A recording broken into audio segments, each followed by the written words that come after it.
എല്ലാവർക്കും കേരള PSC ട്രെൻഡ്സിലേക്ക് വീണ്ടും സ്വാഗതം.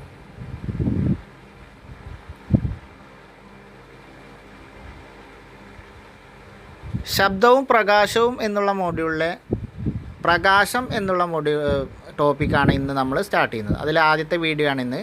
ഈ വീഡിയോയിൽ നമ്മൾ 2 ചാപ്റ്ററാണ് ചർച്ച ചെയ്യുന്നത്. 5ാം ക്ലാസ് സയൻസിലെ 3ാമത്തെ അധ്യായമായ മാനത്തെ നിഴൽക്കാഴ്ചകൾ എന്നുള്ള ചാപ്റ്ററും 7ാം ക്ലാസ്സിലെ സയൻസിലെ 3ാമത്തെ അധ്യായമാണ് ഇന്നത്തെ വീഡിയോയിൽ നമ്മൾ ചർച്ച ചെയ്യുന്നത്. 5ാം ക്ലാസ്സിലെ ഈ ചാപ്റ്റർ വളരെ ചെറിയ ചാപ്റ്ററാണ്, കുറച്ച് പോയിൻറ്റുകളേ വരുന്നുള്ളൂ.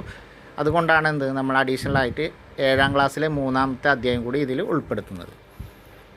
എൻ്റെ വീഡിയോയിലേക്ക് പോകുന്നതിന് മുമ്പ് എൻ്റെ വീഡിയോ നിങ്ങൾക്ക് ഇഷ്ടപ്പെട്ടാൽ, നിങ്ങൾക്ക് ഉപകാരപ്പെട്ടാൽ മാത്രം എൻ്റെ ചാനലൊന്ന് സബ്സ്ക്രൈബ് ചെയ്യുക. നിങ്ങൾക്ക് ഉപകാരപ്പെട്ടതുപോലെ മറ്റുള്ളവർക്കും ഉപകാരപ്പെടുമെന്ന ബോധ്യമുണ്ടെങ്കിൽ ഷെയർ ചെയ്ത് മറ്റുള്ളവരിലേക്കും എത്തിക്കുക. അതെന്താണ്, നമുക്ക് ജസ്റ്റ് ഒരു കാര്യങ്ങൾ പോയിൻ്റൊന്നുമില്ല, ജസ്റ്റ് ഒന്ന് വായിച്ചു പോവാം. പ്രകാശപൂരിതമായ ലോകത്താണ് നമ്മൾ ജീവിക്കുന്നത്. വെളിച്ചമില്ലാത്ത ലോകം എന്നത് നമുക്ക് സങ്കല്പിക്കാൻ കഴിയില്ല. ചുറ്റുമുള്ള വസ്തുക്കളെ കാണാൻ കഴിയാത്ത അവസ്ഥ എത്ര പ്രയാസമാണ്. വെളിച്ചമില്ലെങ്കിൽ എന്ത് ചെയ്യും, നമുക്ക് ചുറ്റുമുള്ള വസ്തുക്കളെയൊന്നും കാണാൻ കഴിയില്ല. പിന്നെന്താണ്, ഇവിടെ ഒരു പരീക്ഷണം ചെയ്യാനാണ് നമ്മളെന്ത് ചെയ്യുക, ഒരു മെഴുകുതിരി കത്തിച്ചിട്ടുള്ള ഒരു പരീക്ഷണം ചെയ്യാനാണ്. ഇവിടെ ലൈറ്റ് തന്ന ഓരോ സംഭവങ്ങളൊക്കെ ഉണ്ട്. പിന്നെ ഇവിടെ നോട്ട് ചെയ്യാനുള്ള പോയിൻ്റ് എന്താണ്, പ്രകാശം കടത്തിവിടുന്നവയും കടത്തിവിടാത്തവയും. അതായത് പ്രകാശം കടത്തിവിടുന്ന വസ്തുക്കളുണ്ട്, കടത്തിവിടാത്ത വസ്തുക്കളുണ്ട്. അത് മനസ്സിലാക്കാനാണ് നമ്മളോട് ആ പരീക്ഷണം ചെയ്യാൻ പറഞ്ഞത്. ഇനി അവയെക്കുറിച്ചാണ് നമുക്ക് നോക്കാനുള്ളത്.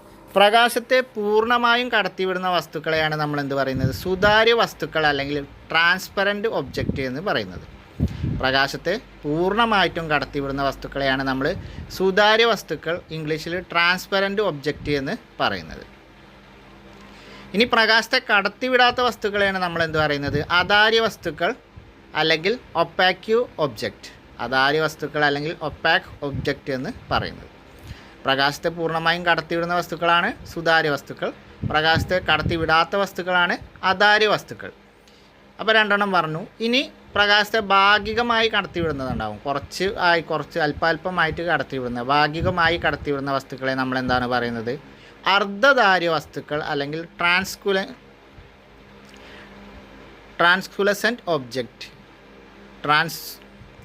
ട്രാൻസ്ലുസെൻറ്റ് ഒബ്ജക്റ്റ് എന്നാണ് പറയുന്നത്. പ്രകാശത്തെ ഭാഗികമായി കടത്തിവിടുന്ന വസ്തുക്കളെ നമ്മൾ എന്താ പറയുന്നത്, അർദ്ധധാര്യ വസ്തുക്കൾ അല്ലെങ്കിൽ ട്രാൻസ്ലുസെൻറ്റ് ഒബ്ജക്റ്റ് എന്ന് പറയും. അപ്പോൾ നമ്മൾ 3 വസ്തുക്കളെ കുറിച്ചാണ് മനസ്സിലാക്കിയത്. പ്രകാശം കടത്തിവിടുന്നതിനനുസരിച്ച് പൂർണ്ണമായും കടത്തിവിടുന്നത് സുതാര്യ വസ്തുക്കളെന്നും, പൂർണ്ണമായും തീരെ കടത്തിവിടാത്തതിനെ അധാര്യ വസ്തുക്കളെന്നും, ഭാഗികമായി കടത്തിവിടുന്നതിനെ അർദ്ധധാര്യ വസ്തുക്കളെന്നും ആണ് നമ്മൾ പറയുന്നത്. അങ്ങനെ 3 ടൈപ്പാണ് വസ്തുക്കൾ ഉള്ളത് പ്രകാശം കടത്തിവിടുന്നതിൻ്റെ അടിസ്ഥാനത്തിൽ. ഇനി ഖരപദാർത്ഥങ്ങൾ എന്താണ്, ഖരപദാർത്ഥങ്ങളൊക്കെ എന്താണ്, അധാര്യ വസ്തുക്കളാണ്. പ്രകാശത്തെ കടത്തിവിടാത്ത വസ്തുക്കളാണ് എന്ത്, ഖരപദാർത്ഥങ്ങൾ. ദ്രാവകങ്ങൾ എന്താണ്, ദ്രാവകങ്ങളിൽ സുതാര്യമായ ദ്രാവകങ്ങളും ഉണ്ട്, അധാര്യ ദ്രാവകങ്ങളും ഉണ്ട്. ദ്രാവകങ്ങളുടെ പ്രത്യേകത എന്താ വെച്ചാൽ അധാര്യമായിട്ടുള്ള ദ്രാവകങ്ങളുണ്ട്, സുതാര്യമായിട്ടുള്ള ദ്രാവകങ്ങളുണ്ട്. എന്നാൽ ഖരപദാർത്ഥങ്ങളാണെങ്കിൽ എന്താ, എല്ലാം അധാര്യ വസ്തുക്കളാണ്. ഖരപദാർത്ഥങ്ങൾ എന്താണ്, പ്രകാശത്തെ കടത്തിവിടാത്ത വസ്തുക്കളാണ്, അധാര്യ വസ്തുക്കളാണ്. ഇനി ദ്രാവകങ്ങളുടെ കാര്യമാണെങ്കിൽ അതിൽ സുതാര്യമുണ്ട്, അധാര്യമുണ്ട്, അർദ്ധധാര്യമുണ്ട്. വാതകങ്ങൾ എന്താണ്, വാതകങ്ങളെക്കുറിച്ച് പറയുകയാണെങ്കിൽ വാതകങ്ങളൊക്കെ പൊതുവെ എന്താണ്, സുതാര്യങ്ങളാണ്.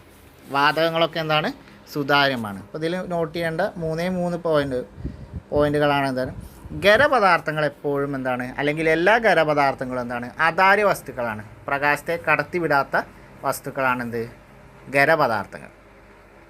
ദ്രാവകങ്ങളുടെ കാര്യം പറയുകയാണെങ്കിൽ 3 ടൈപ്പിലും വരും. അധാര്യ ദ്രാവകങ്ങളുണ്ട്, സുതാര്യ ദ്രാവകങ്ങളുണ്ട്, അർദ്ധധാര്യ ദ്രാവകങ്ങളുണ്ട്. എന്നാൽ വാതകങ്ങളുടെ കാര്യം പറയുകയാണെങ്കിൽ വാതകങ്ങളെല്ലാം സുതാര്യമാണ്. വാതകങ്ങളെല്ലാം പ്രകാശത്തെ കടത്തിവിടുന്നതാണ്.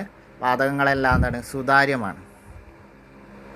ഇനി ജലത്തിനെ കുറിച്ച് പറയുകയാണെങ്കിൽ ജലം ഒരു സുതാര്യ ദ്രാവകമാണ്. ജലം എന്താണ്, ഒരു സുതാര്യ ദ്രാവകമാണ്, പ്രകാശത്തെ കടത്തിവിടുന്നതാണ്. ഇനി നമുക്കറിയുന്നതാണ് വായു, ചില്ലി എന്നിവയൊക്കെ എന്താണ്, സുതാര്യമാണ്. ഇവയൊക്കെ എന്താണ്, പ്രകാശത്തെ കടത്തിവിടുന്നതാണ്. ഖരപദാർത്ഥങ്ങളൊക്കെ എന്താണ്, ആധാര്യമാണ് എന്ന് നമ്മൾ പറഞ്ഞു. അതാര്യ വസ്തുക്കളുടെ ഉപയോഗവും ആവശ്യകതയും നിത്യജീവിതത്തിലും എന്താണ് നമ്മൾ ഉപയോഗപ്പെടുത്തുന്നുണ്ട്. ഈ നിഴലുകൾ ഉണ്ടാകുന്നത് എന്താണ് അതാര്യ വസ്തുക്കൾ കാരണമാണ്. അതാര്യ വസ്തുക്കളാണ് നിഴലുകൾ ഉണ്ടാക്കുന്നത്. അതാര്യ വസ്തുക്കൾക്ക് നിഴലുണ്ടാക്കാനുള്ള കഴിവുണ്ട്. അപ്പോൾ നമ്മൾ അതാര്യ വസ്തുക്കളെയാണ് നിഴലുണ്ടാക്കാനുള്ള പ്രയോജനപ്പെടുത്തുന്നത്. അതിന് ഇവിടെ ഒരു പരീക്ഷണം ചെയ്യാനാണ് ഇവിടെ നിഴലുണ്ടാകാൻ സഹായിക്കുന്നത് അതാര്യ വസ്തുക്കളാണ് എന്ന് നമ്മൾ മനസ്സിലാക്കിയാൽ മതി. ഇനി ആകാശഗോളങ്ങളുടെ കാര്യം എടുക്കുകയാണെങ്കിൽ അവയ്ക്കും നിഴലുകളുണ്ട്. ഈ നിഴൽ പാവക്കൂത്തൊക്കെ നടത്തുന്നതും ഈ ഒരു മെത്തേഡ് ഉപയോഗിച്ച് തന്നെ. ആകാശഗോളങ്ങളുടെ കാര്യം എടുക്കുകയാണെങ്കിൽ അവയ്ക്കും നിഴലുകളുണ്ട്. ഭൂമിയിൽ സൂര്യപ്രകാശം പതിക്കുന്നത് നമ്മൾ കണ്ടിട്ടുണ്ട്. എന്നാൽ രാത്രി സൂര്യപ്രകാശം പതിക്കുന്ന ഭാഗത്ത് പകലും അതിൻ്റെ നേരെ ഓപ്പോസിറ്റ് രാത്രിയുമാണ് എന്ന് നമുക്കറിയാം. അപ്പോൾ ഭൂമി ഒരു അതാര്യ വസ്തുവാണ്. ഭൂമി എന്ന് പറയുന്നത് അതാര്യ വസ്തുവാണ്. പ്രകാശത്തെ കടത്തിവിടാത്ത വസ്തുവാണ് ഭൂമി എന്ന് പറയുന്നത്. ട്രാൻസ്പെറൻ്റ് അല്ല. ഓക്കെ. അപ്പോൾ അതുകൊണ്ട് ഭൂമിക്ക് എപ്പോഴും നിഴലുണ്ടാവും. അപ്പോൾ ഭൂമിക്ക് നിഴൽ വരുന്ന ഭാഗത്താണ് രാത്രി അനുഭവപ്പെടുന്നത്. സൂര്യൻ വരുന്ന ഭാഗത്ത് പകലും ഭൂമിയുടെ നിഴൽ വരുന്ന ഭാഗത്ത് രാത്രിയും അനുഭവപ്പെടുന്നു. ഇനി ഇവിടെ അത് കാണിക്കാനുള്ള ഒരു ചിത്രം തന്നിട്ടുണ്ട്. ഭൂമിയാകുമ്പോൾ രാത്രി ഒരു സൈഡ് പകലും ഒരു സൈഡ് രാത്രിയായി വരുന്നത് ആ നിഴൽ ഉള്ളത് കൊണ്ടാണ്. ഇനി നമുക്ക് സൂര്യഗ്രഹണം അല്ലെങ്കിൽ സോളാർ എക്ലിപ്സ്, സൂര്യഗ്രഹണം എന്താണ് എന്നുള്ളത് നോക്കാം. സൂര്യനും ഭൂമിക്കും ഇടയിൽ ചന്ദ്രൻ നേർരേഖയിൽ വരുമ്പോൾ ഭൂമി ചന്ദ്രൻ്റെ നിഴൽപാതയിൽ വരും. അപ്പോൾ നമുക്ക് ചന്ദ്രൻ്റെ നിഴൽ ഭൂമിയിൽ പതിക്കും. നിഴൽ പതിയുന്ന ഈ പ്രദേശത്ത് നിന്ന് നോക്കുമ്പോൾ സൂര്യനെ കാണാൻ നമുക്ക് കഴിയില്ല. ഇതാണ് സൂര്യഗ്രഹണം എന്ന് പറയുന്നത്. സൂര്യഗ്രഹണം എന്ന് പറഞ്ഞാൽ സൂര്യനും ഭൂമിയും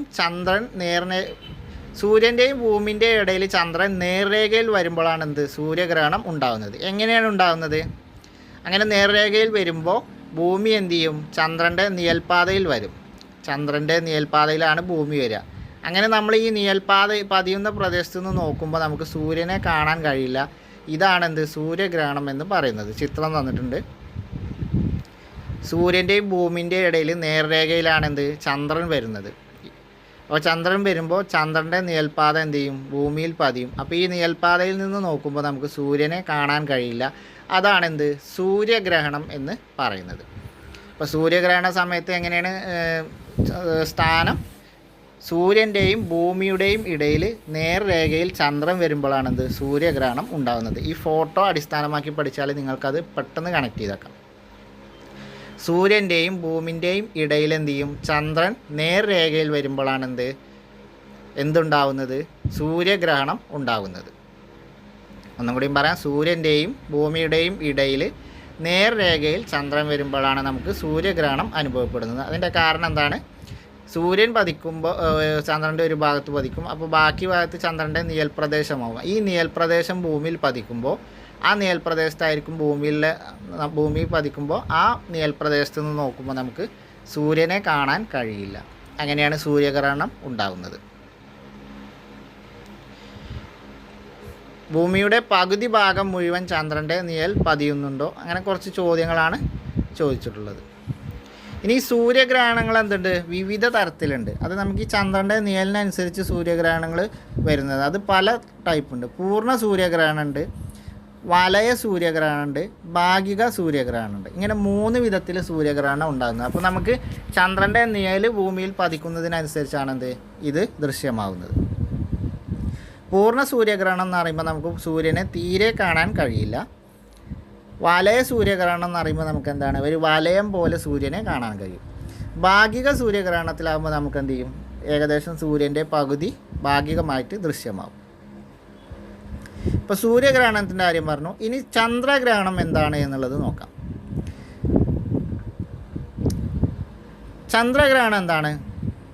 സൂര്യനും ചന്ദ്രനും ഇടയിൽ ഭൂമിയുടെ സ്ഥാനം നേർരേഖയിൽ വരുമ്പോഴാണ് ചന്ദ്രഗ്രഹണം ഉണ്ടാകുന്നത്. സൂര്യനും ചന്ദ്രനും ഇടയിൽ ഭൂമിയുടെ സ്ഥാനം നേർരേഖയിൽ വരുമ്പോഴാണ് ചന്ദ്രഗ്രഹണം ഉണ്ടാകുന്നത്. ഈ സമയത്ത് എന്താണ് സംഭവിക്കുന്നത്? ഭൂമിയുടെ നിഴലിൽ ചന്ദ്രൻ വരും. അപ്പോൾ ആ സമയത്ത് നമുക്ക് ചന്ദ്രനെ കാണാൻ സാധിക്കില്ല. അപ്പോൾ സൂര്യൻ്റെയും ചന്ദ്രൻ്റെയും ഇടയിൽ നേർരേഖയിലാണ് എന്ത് ഭൂമി വരുമ്പോഴാണ് ചന്ദ്രഗ്രഹണം ഉണ്ടാകുന്നത്. ഇവിടെ എന്താണ് സംഭവിക്കുന്നത്? ചന്ദ്രൻ്റെ നിഴലിൽ ഭൂമിയുടെ നിഴലിലാണ് ചന്ദ്രൻ വരുന്നത്. അതുകൊണ്ട് നമുക്ക് ചന്ദ്രനെ കാണാൻ സാധിക്കില്ല. ഈ ഫോട്ടോ എടുത്ത് നോക്കാം.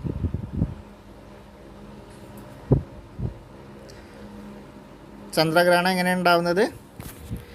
സൂര്യൻ്റെയും ചന്ദ്രൻ്റെയും ഇടയിൽ എന്ത് ചെയ്യും? ഭൂമി നേർരേഖയിൽ വരും. നടുവിൽ ഭൂമി നേർരേഖയിൽ വരും. അങ്ങനെ വരുമ്പോൾ എന്ത് ചെയ്യും? ഭൂമിയുടെ നിഴലിൽ ചന്ദ്രനെ കാണാൻ കഴിയില്ല. അങ്ങനെയാണ് എന്ത് ചന്ദ്രഗ്രഹണം ഉണ്ടാകുന്നത്. അപ്പോൾ ഭൂമിയുടെ നിഴൽ കൊണ്ട് എന്ത് നമുക്ക് ചന്ദ്രനെ കാണാൻ കഴിയില്ല. അങ്ങനെയാണ് നമുക്ക് ചന്ദ്രഗ്രഹണം നടക്കുന്നത്. അപ്പോൾ ഈ ഒരു ചാപ്റ്ററിൽ നമുക്ക് പഠിക്കാനുള്ളത് എന്താണ്? ഇത്രയും കാര്യങ്ങളാണ്. അതിനു മുമ്പ് ഇവിടെ കുറച്ച് പ്രസ്താവനകളുണ്ട്. അതിനോട് നിങ്ങൾ യോജിക്കുന്നുണ്ടോ എന്ന് ചോദിച്ചിട്ടുണ്ട്. ഇതിലാകെ നമുക്ക് പഠിക്കാനുള്ളത് സുതാര്യ വസ്തുക്കൾ, അതാര്യ വസ്തുക്കൾ, അർദ്ധധാര്യ വസ്തുക്കൾ, അതേപോലെ സൂര്യഗ്രഹണം, ചന്ദ്രഗ്രഹണം. വളരെ ചെറിയൊരു ചാപ്റ്ററാണ്, 5ാം ക്ലാസ് ലെവലാണ്.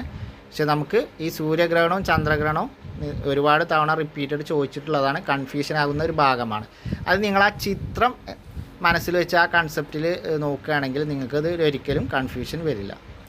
അപ്പോൾ നമുക്ക് സുതാര്യ വസ്തുക്കൾ നിഴൽ ഉണ്ടാക്കുന്നില്ല. ഈ പ്രസ്താവനകളോട് നിങ്ങൾ യോജിക്കുന്നുണ്ടോ എന്നാണ് ചോദിക്കുന്നത്. സുതാര്യ വസ്തുക്കൾ നിഴൽ ഉണ്ടാക്കുന്നില്ല, ശരിയല്ലേ? സുതാര്യ വസ്തുക്കൾ എന്ത് ചെയ്യും? പ്രകാശത്തെ കടത്തിവിടും. അതുകൊണ്ടെന്നാണ് അവിടെ നിഴൽ ഉണ്ടാകുന്നില്ല. ആകാശഗോളങ്ങളായ ഭൂമിയും ചന്ദ്രനും അതാര്യ വസ്തുക്കളാണ്, ശരിയല്ലേ? ശരിയായ പ്രസ്താവനയാണ്. ആകാശഗോളങ്ങളായ ഭൂമിയും ചന്ദ്രനും ഒക്കെ എന്താണ്? അതാര്യ വസ്തുക്കളാണ്.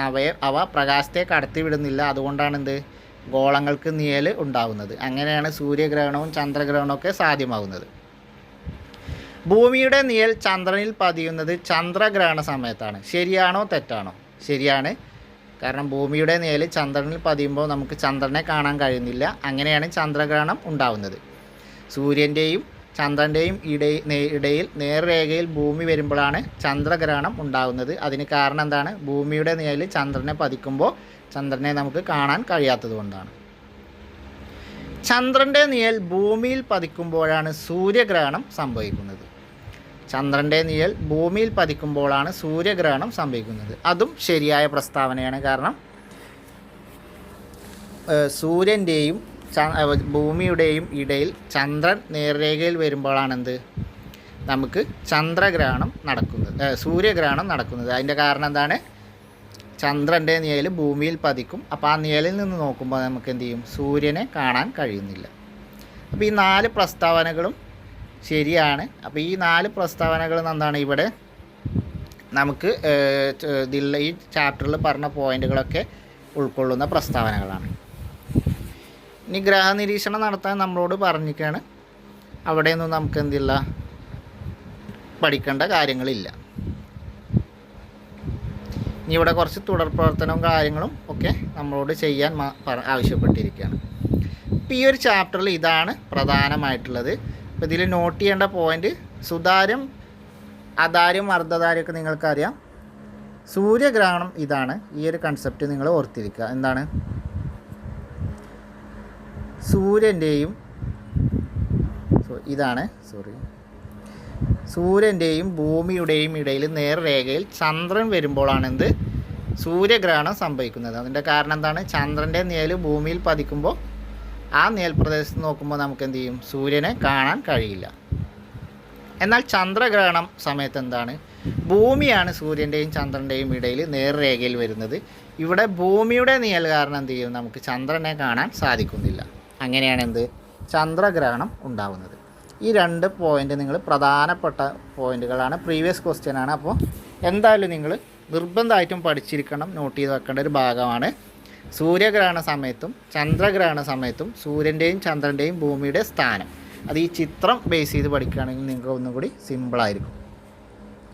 ഇതാണ് അപ്പോൾ ഈ ഒരു ചാപ്റ്ററിൽ പഠിക്കാനുള്ളത്. ഇനി അടുത്ത് നമുക്ക് പഠിക്കാനുള്ളത് 7ാം ക്ലാസ്സിലെ 3ാമത്തെ അധ്യായമാണ്. അപ്പോൾ നമുക്ക് നേരെ അതിലേക്ക് പോവാം. 7ാം ക്ലാസ്സിലെ സയൻസിലെ 2ാമത്തെ അധ്യായമായ പ്രകാശ വിസ്മയങ്ങൾ എന്നുള്ള ചാപ്റ്ററാണ് ഇനി നമുക്ക് ഈ മൊഡ്യൂളിൽ അടുത്തത് നോക്കാൻ നമ്മൾ പോകുന്നത്. ഇവിടെ എന്താണ്? ഒരു കുട്ടി കണ്ണാടിയിലൂടെ സൂര്യപ്രകാശം പ്രതിഫലിപ്പിച്ചുകൊണ്ട് ചുമരിലേക്ക് അടിക്കുന്ന ഒരു ഫോട്ടോ ആണ്.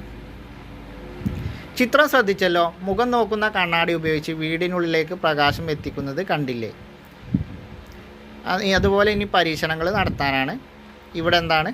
ടോർച്ച് ഉപയോഗിച്ച് ഓരോ വസ്തുവിലും പ്രകാശം പതിപ്പിക്കൂ. നിരീക്ഷണ ഫലം പട്ടികപ്പെടുത്തി ശാസ്ത്ര പുസ്തകത്തിൽ ചേർക്കൂ എന്ന് പറഞ്ഞിട്ടുണ്ട്. അത് പരീക്ഷണങ്ങൾ നടത്തുന്നതിന് വേണ്ടിയിട്ടാണ്. അപ്പോൾ നമുക്ക് പരീക്ഷണങ്ങൾ ചെയ്ത് നോക്കേണ്ട ആവശ്യമില്ല. ഇത് കുട്ടികൾക്കാണെന്ത് പരീക്ഷണം ചെയ്യാൻ. ഇനി ഇവിടെ നോട്ട് ചെയ്യേണ്ട പോയിൻ്റാണ്, പ്രകാശം ഒരു പ്രതലത്തിൽ തട്ടി തിരിച്ചു വരുന്നതിനെയാണ് നമ്മൾ പ്രകാശത്തിൻ്റെ പ്രതിപതനം അല്ലെങ്കിൽ റിഫ്ലക്ഷൻ ഓഫ് ലൈറ്റ് എന്ന് പറയുന്നത്. ഇത്രയും പരീക്ഷണങ്ങൾ ചെയ്യുമ്പോൾ നമുക്ക് മനസ്സിലാവുന്ന ഒരു ഇതെന്താണ്, പ്രകാശം ഒരു പ്രതലത്തിൽ തട്ടിയാൽ അത് തിരിച്ചു വരും എന്നുള്ളത്. അപ്പോൾ പ്രകാശം ഒരു പ്രതലത്തിൽ തട്ടി തിരിച്ചു വരുന്നതിനെയാണ് നമ്മൾ എന്ത് പറയുന്നത്, പ്രകാശത്തിൻ്റെ പ്രതിപതനം അല്ലെങ്കിൽ റിഫ്ലക്ഷൻ ഓഫ് ലൈറ്റ് എന്ന് പറയുന്നത്. പ്രകാശം ഒരു പ്രതലത്തിൽ തട്ടിയാൽ എന്ത് ചെയ്യും, അത് തിരിച്ചു വരും. അതിനെയാണ് നമ്മൾ പ്രകാശത്തിൻ്റെ പ്രതിപതനം അല്ലെങ്കിൽ റിഫ്ലക്ഷൻ ഓഫ് ലൈറ്റ് എന്ന് പറയുന്നത്. ഇനി ഓരോ പ്രതലത്തിനും അനുസരിച്ച് എന്താണ്, ഈ പ്രതിപതനം വ്യത്യസ്തമായിരിക്കും. അപ്പോൾ അതാണ് നമ്മളെന്ത് നോക്കാൻ പോകുന്നത്. പ്രതലത്തിനനുസരിച്ച് എന്തായിരിക്കും ഈ പ്രകാശത്തിൻ്റെ പ്രതിപതനം വ്യത്യസ്ത രീതിയിലായിരിക്കും. അപ്പോൾ അത് നമുക്ക് നോക്കാം. കണ്ണാടി, സ്റ്റീൽ പാത്രം, അതുപോലെ മിനുസമുള്ള ടൈൽസ് തുടങ്ങിയ വസ്തുക്കളിൽ പ്രകാശം പതിക്കുമ്പോൾ എന്ത് ചെയ്യും, ക്രമമായിട്ടാണ് പ്രതിപദിക്കുന്നത്. ഇതിനെയാണ് നമ്മൾ എന്ത് പറയുന്നത്, ക്രമപ്രതിപതനം അല്ലെങ്കിൽ റെഗുലർ റിഫ്ലക്ഷൻ എന്ന് പറയുന്നത്. പ്രകാശത്തെ ക്രമമായി പ്രതിപദിപ്പിക്കുന്ന പ്രതലങ്ങളെയാണ് നമ്മൾ പറയുന്നത്, പ്രതലങ്ങളാണെന്ത്, ദർപ്പണങ്ങൾ. കണ്ണാടി, സ്റ്റീൽ പാത്രം, അതുപോലെ മിനുസമുള്ള ടൈല്, ഇവയിലൊക്കെ ഇങ്ങനെയുള്ള വസ്തുക്കളിലൊക്കെ പ്രകാശം പതിക്കുമ്പോൾ എന്താണ് സംഭവിക്കുക, ക്രമമായിട്ടാണ് അത് പ്രതിപദിക്കുന്നത്. ഇതിനെയാണ് നമ്മൾ ക്രമപ്രതിപതനം എന്ന് പറയുന്നത്. ക്രമമായിട്ട് പ്രതിപദിക്കുന്നതിന് ക്രമപ്രതിപതനം എന്ന് പറയും. ഇങ്ങനെ പ്രകാശത്തെ ക്രമമായിട്ട് പ്രതിപദിപ്പിക്കുന്ന പ്രതലത്തിന് ഉദാഹരണമാണെന്ത്, ദർപ്പണങ്ങൾ. ഈ ദർപ്പണങ്ങൾ പ്രകാശത്തെ ക്രമമായിട്ടാണ് പ്രതിപദിക്കുന്നത്. ഇംഗ്ലീഷിൽ റെഗുലർ റിഫ്ലക്ഷൻ എന്ന് പറയും. ഇനി നമുക്കിതിൻ്റെ ചാർട്ട് നോക്കാം. ഇവിടെ എങ്ങനെയാണ്, ഈ ഒരു ചിത്രത്തിൽ കണ്ടോ, ഇങ്ങനെയാണ് ക്രമപ്രതിപതനം. അതിൽ പതിക്കുന്ന അതേപോലെ തന്നെ ക്രമമായിട്ട് എന്ത് ചെയ്യും, അത് പ്രതിപദിക്കും. ഇനി അടുത്തതാണ് വിസരിത പ്രതിപതനം. വിസരിത പ്രതിപതനം എന്ന് പറയുമ്പോൾ എങ്ങനെയാണ്, മിനുസമില്ലാത്ത പ്രതലത്തിൽ പ്രകാശം പതിക്കുമ്പോഴാണത് ക്രമരഹിതമായിട്ട് പ്രതിപദിക്കും. ഇതാണെന്ത്, വിസരിത പ്രതിപതനം അല്ലെങ്കിൽ ഡിഫ്യൂസ് റിഫ്ലക്ഷൻ എന്ന് പറയുന്നത്. നേരത്തെ നമ്മൾ പറഞ്ഞത് മിനുസമുള്ള പ്രതലത്തിലാണ്. അവിടെ ആകുമ്പോൾ എന്താണ്, ക്രമമായിട്ടുള്ള പ്രതിപതനമാണ് ഉണ്ടാകുക. അതാണ് എന്ത്, ക്രമപ്രതിപതനം അല്ലെങ്കിൽ റെഗുലർ റിഫ്ലക്ഷൻ എന്ന് പറയുന്നത്. എന്നാൽ മിനുസമില്ലാത്ത പ്രതലത്തിലാണ് ഈ പ്രകാശം പതിക്കുമ്പോൾ അത് ക്രമരഹിതമായിട്ടായിരിക്കും പ്രതിപദിക്കുക. അതിനെയാണ് നമ്മൾ എന്ത് പറയുന്നത്, വിസരിത പ്രതിപതനം അല്ലെങ്കിൽ ഡിഫ്യൂസ് റിഫ്ലക്ഷൻ എന്ന് പറയുന്നത്. ഇനി വിസരിത പ്രതിപതനത്തിൻ്റെ ചിത്രം നോക്കാം നമുക്ക്. മിനുസമില്ലാത്ത വസ്തുക്കളിൽ പ്രകാശം പതിക്കുമ്പോഴാണ് എന്ത്, വിസരിത പ്രതിപതനം ഉണ്ടാകുന്നത്. അപ്പോൾ നമുക്കറിയാം, അത് ക്രമമായിട്ടല്ലാതെ അങ്ങോട്ടും ഇങ്ങോട്ടും തലങ്ങും വിലങ്ങും ഒക്കെ എങ്ങനെയാണ് പ്രകാശം പ്രതിപദിക്കും. ഇതാണെന്ത്, വിസരിത പ്രതിപതനം എന്ന് പറയുന്നത്. അപ്പോൾ മിനുസമില്ലാത്തതിൽ വിസരിത പ്രതിപതനം, മിനുസമുള്ള വസ്തുക്കളിൽ ക്രമപ്രതിപതനം. ദർപ്പണങ്ങളിൽ സംഭവിക്കുന്നത് എന്താണ്, ക്രമപ്രതിപതനാണ്. ദർപ്പണങ്ങൾ ക്രമപ്രതിപതനം നടക്കുന്നതിന് ഉദാഹരണങ്ങളാണ്. ഇനി നമ്മളെ കാഴ്ച സാധ്യമാക്കുന്നതിന് പ്രകാശത്തിന് പങ്കുണ്ട്. അപ്പോൾ അതിനെക്കുറിച്ചാണ് ഇനി പറയുന്നത്. പ്രകാശവും കാഴ്ചയും തമ്മിലുള്ള എന്താ ബന്ധം? നമുക്ക് കാഴ്ച സാധ്യമാക്കുന്നത് എന്താണ്, പ്രകാശം കൊണ്ടാണ്. ഇനി അതിൻ്റെ ഉദാഹരണങ്ങൾ പറയുകയാണെങ്കിൽ നമ്മളെന്ത്, ലൈറ്റ് ഇട്ടുകൊണ്ട് പഠിക്കുന്നത്, അതേപോലെ പുസ്തകം വായിക്കുന്നത്. അതേപോലെ ഇവിടെ താഴെ 2 ചിത്രം കൊടുത്തിട്ടുണ്ട്. എന്ത്, പകൽ സമയം റോഡ് മുറിച്ച് കിടക്കുന്ന കുട്ടിയെ ഡ്രൈവർ കാണുന്നത്, ടോർച്ച് തെളിയിക്കുമ്പോൾ നായയെ കാണുന്നത്. ഇതിനൊക്കെ സഹായിക്കുന്നത് എന്താണ്, പ്രകാശമാണ്. പ്രകാശം ഒരു വസ്തുവിൽ തട്ടിക്കൊണ്ട് അത് പ്രതിപദിക്കുമ്പോഴാണ് എന്ത് ചെയ്യുന്നത്, നമുക്ക് കണ്ണിന് അതൊരു കാഴ്ചയായിട്ട്, ആ വസ്തുവിൻ്റെ കാഴ്ചയായിട്ട് അനുഭവപ്പെടുന്നത്. എങ്ങനെയാണ് കാഴ്ച സാധ്യമാകുന്നത്, പ്രകാശം ഒരു വസ്തുവിൽ തട്ടിക്കൊണ്ട് അത് പ്രതിപദിച്ച് തിരിച്ച് നമ്മുടെ കണ്ണിലേക്ക് എത്തുമ്പോഴാണ് നമുക്ക് ആ വസ്തുവിനെ കാണാൻ സാധിക്കുന്നത്. അതിൻ്റെ ഉദാഹരണങ്ങളാണ് ഈ 3 ഫോട്ടോയിൽ തന്നത്. ഇനി ദർപ്പണങ്ങളെക്കുറിച്ച് നോക്കാം നമുക്ക്. സമതല ദർപ്പണം എന്ന് പറഞ്ഞാൽ എന്താണ്, ഉപരിതലം സമതലമായ ദർപ്പണങ്ങളെയാണ് നമ്മൾ സമതല ദർപ്പണം എന്ന് പറയുന്നത്. അതിന് ഉദാഹരണമാണെന്ത്? നമ്മൾ മുഖം നോക്കുന്ന കണ്ണാടി. നമ്മുടെ മുഖം നോക്കുന്ന കണ്ണാടി എന്തിന് ഉദാഹരണമാണ്? സമതല ദർപ്പണത്തിന് ഉദാഹരണമാണ്. ഉപരിതലം സമതലമായിരിക്കും. അങ്ങനെയുള്ള ദർപ്പണങ്ങളെയാണ് നമ്മൾ സമതല ദർപ്പണം എന്ന് പറയുന്നത്. ആ പേരിൽ തന്നെയുണ്ട് സമതല ദർപ്പണം. ഉപരിതലം സമമായിരിക്കും, സമതലമായിരിക്കും. അതിൻ്റെ ഉദാഹരണമാണ് നമ്മൾ മുഖം നോക്കുന്ന കണ്ണാടി. ഇനി പ്രകാശം പതിക്കുമ്പോൾ എന്ത് ചെയ്യും? അത് പ്രതിപതിക്കുമെന്ന് നമ്മൾ പഠിച്ചു. അതിനുള്ള പരീക്ഷണങ്ങൾ ചെയ്തു നോക്കാനാണ് പറഞ്ഞത്. ഇനി നമുക്ക് അതിനെക്കുറിച്ചൊന്ന് നോക്കാം. ഇപ്പോൾ നമ്മൾ വിവിധ ദിശകളിൽ നിന്ന് ദർപ്പണത്തിലേക്ക് പ്രകാശം പതിപ്പിച്ചുകൊണ്ടുള്ള പരീക്ഷണം ചെയ്യാനാണ് പറഞ്ഞിട്ടുള്ളത്. ദർപ്പണത്തിലേക്ക് വരുന്ന പ്രകാശരശ്മികളും ദർപ്പണത്തിൽ തട്ടി തിരിച്ചു പോകുന്ന പ്രകാശരശ്മികളും നമുക്ക് അങ്ങനെ പരീക്ഷിക്കുമ്പോൾ കാണാൻ കഴിയും. അപ്പോൾ ഇങ്ങനെ ദർപ്പണത്തിൽ പതിക്കുന്ന രശ്മിയെ നമ്മൾ എന്ത് പറയും? പതന കിരണം അല്ലെങ്കിൽ ഇൻസിഡൻറ്റ് റേ എന്നും, ദർപ്പണത്തിൽ തട്ടി തിരിച്ചു പോകുന്ന രശ്മിയെ നമ്മൾ പ്രതിപതന കിരണം അല്ലെങ്കിൽ റിഫ്ലക്റ്റഡ് റേ എന്നും പറയും. നമ്മൾ ഒരു ദർപ്പണത്തിൽ പതിക്കുന്ന രശ്മിയെ നമ്മൾ എന്ത് ചെയ്യും? പതന രശ്മി അല്ലെങ്കിൽ പതന കിരണം എന്നൊക്കെ പറയും. അതിൽ തട്ടി തിരിച്ചു പോകുന്ന രശ്മിയെ നമ്മൾ പ്രതിപതന കിരണം അല്ലെങ്കിൽ പ്രതിപതന രശ്മി എന്നൊക്കെ പറയും.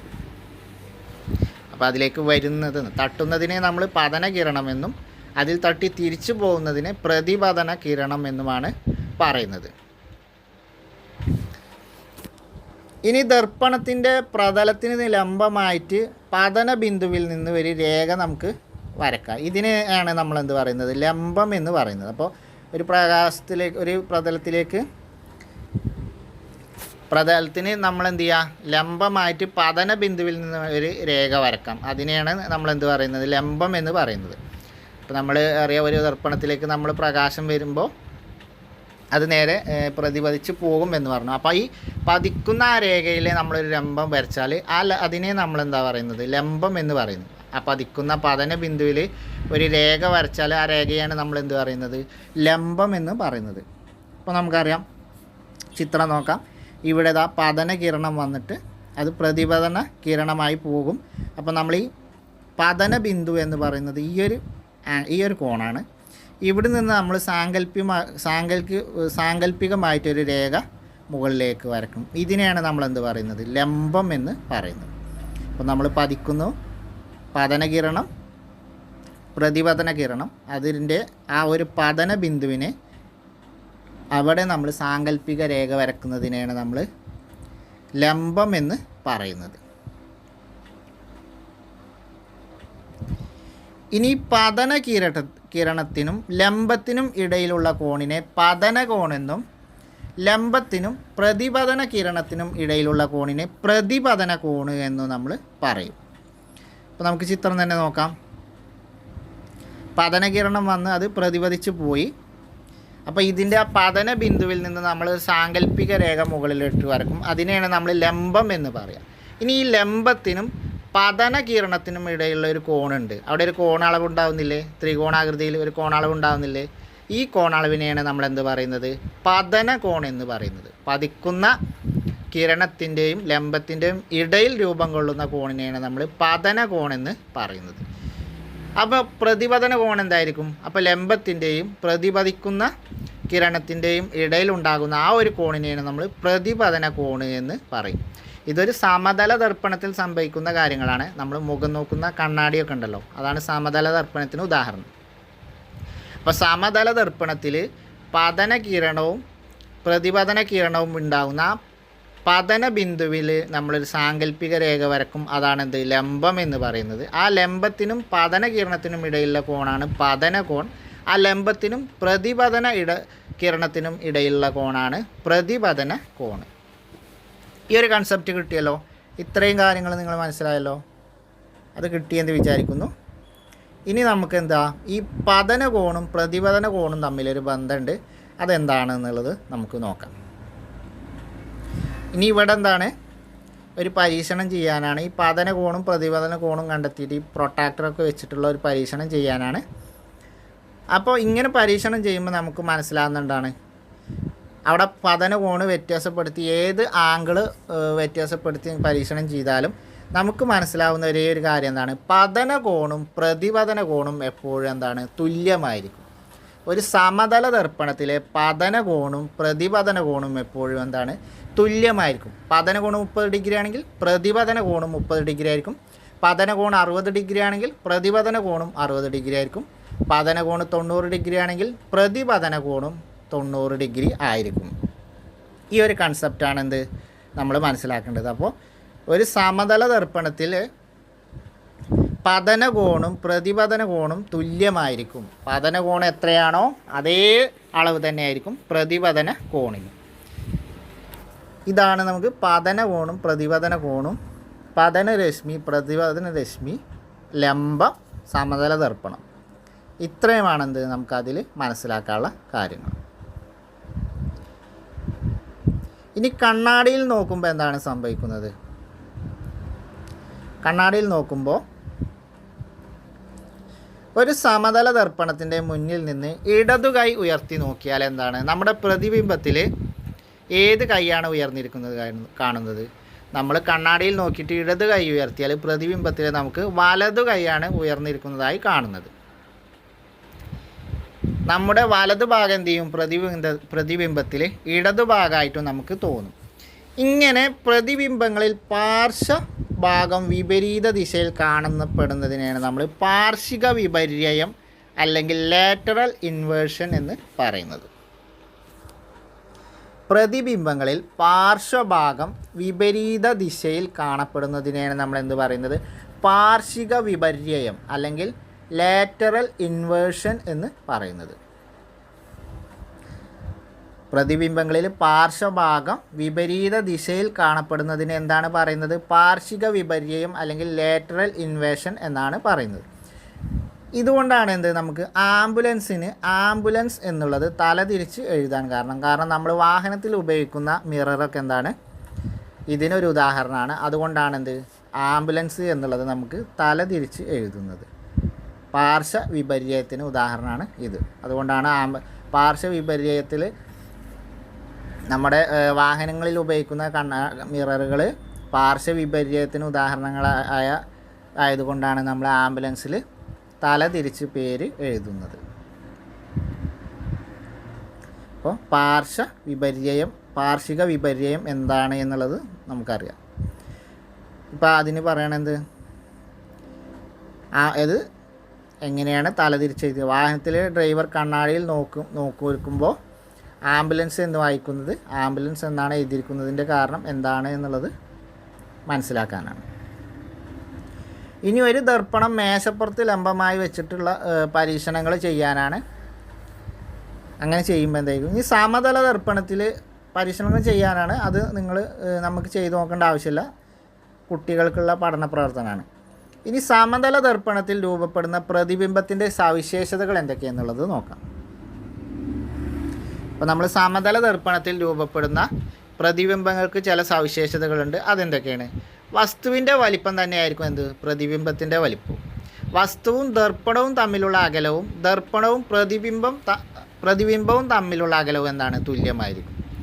അപ്പോൾ സമതല ദർപ്പണത്തിലെ പ്രതിബിംബത്തിൻ്റെ പ്രത്യേകതകളാണെന്ത്, വസ്തുവിൻ്റെ വലിപ്പം തന്നെയായിരിക്കും പ്രതിബിംബത്തിന്.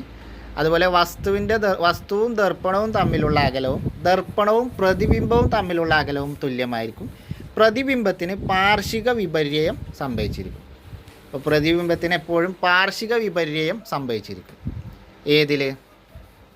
നമ്മളെ പാർശ്വിക വിപര്യം സംഭവിച്ചിരിക്കുന്നത് സമതല ദർപ്പണങ്ങളിലാണ്. സമതല ദർപ്പണങ്ങളിൽ എപ്പോഴും എന്താണ്, പ്രതിബിംബത്തിന് പാർശ്വിക വിപര്യം സംഭവിച്ചിരിക്കും. അപ്പോൾ 3 കാര്യങ്ങളാണ്. വസ്തുവിൻ്റെ വലിപ്പം തന്നെയായിരിക്കും പ്രതിബിംബത്തിൻ്റെ വലിപ്പവും, വസ്തുവും ദർപ്പണവും തമ്മിലുള്ള അകലവും ദർപ്പണവും പ്രതിബിംബവും തമ്മിലുള്ള അകലവും തുല്യമായിരിക്കും, പ്രതിബിംബത്തിന് പാർശ്വിക വിപര്യം സംഭവിച്ചിരിക്കും. ഇനി ആറന്മുള കണ്ണാടിയുടെ പ്രത്യേകത എന്താണ്? ആറന്മുള കണ്ണാടി എന്ന് പറഞ്ഞാൽ വളരെ പ്രശസ്തമായ കണ്ണാടിയാണ്. ഇതിൻ്റെ പ്രത്യേകത എന്ന് പറയുന്നത് സാധാരണ ഉള്ളതിനേക്കാൾ വ്യക്തമായ പ്രതിബിംബം എന്താണ് നമുക്ക് ആറന്മുള കണ്ണാടിയിൽ കാണാൻ സാധിക്കും. അതിൻ്റെ കാരണം എന്താണ്? പ്രത്യേക തരം ലോഹക്കൂട്ട് കൊണ്ടാണ് ആറന്മുള കണ്ണാടി നിർമ്മിച്ചിട്ടുള്ളത്. പ്രത്യേക തരം ലോഹക്കൂട്ട് കൊണ്ടാണ് ആറന്മുള കണ്ണാടി നിർമ്മിച്ചിട്ടുള്ളത്. അതുകൊണ്ടാണ് സാധാരണ നമ്മൾ ദർപ്പണത്തിലേക്ക് നോക്കുന്നതിനേക്കാൾ വ്യക്തമായ രീതിയിൽ പ്രതിബിംബം നമുക്ക് ആറന്മുള കണ്ണാടിയിൽ ലഭിക്കും. ലോകപ്രശസ്തമാണ് നമ്മുടെ ആറന്മുള കണ്ണാടി.